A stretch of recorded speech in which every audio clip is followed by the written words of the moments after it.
La fresque prend forme doucement grâce à des coups de pinceau bien avisés. Bientôt, une jungle aura poussé sur le mur de cette petite école néerlandophone du centre-ville, une jungle couleur argile. Cette peinture, elle est un peu plus comme ça forte et les autres, il y a plus d'eau. Les couleurs, qu'est-ce que tu en penses?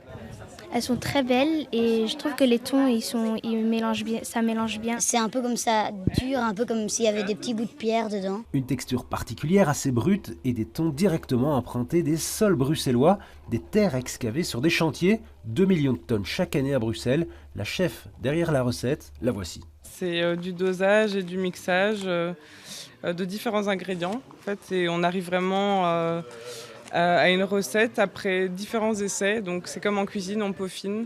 Je dirais même que c'est comme en pâtisserie parce qu'on est très précis sur les dosages. Au final, 4 couleurs primaires, une vingtaine de tons possibles en fonction des mélanges. Par contre, ne cherchez pas de couleurs flashy, de vert, de bleu.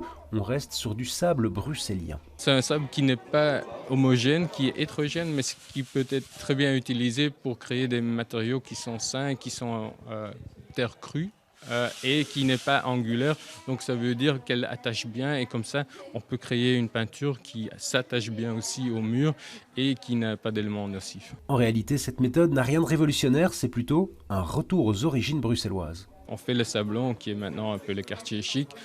Anciennement c'était une carrière où on utilisait le sable, du sablon pour la construction et pour créer des matériaux de construction. Et c'est juste une nouvelle approche pour nous et c'est un peu repenser l'ancienne histoire qu'on peut encore valoriser ces matériaux, ces ressources. À voir aussi quel succès pour la commercialisation de cette peinture.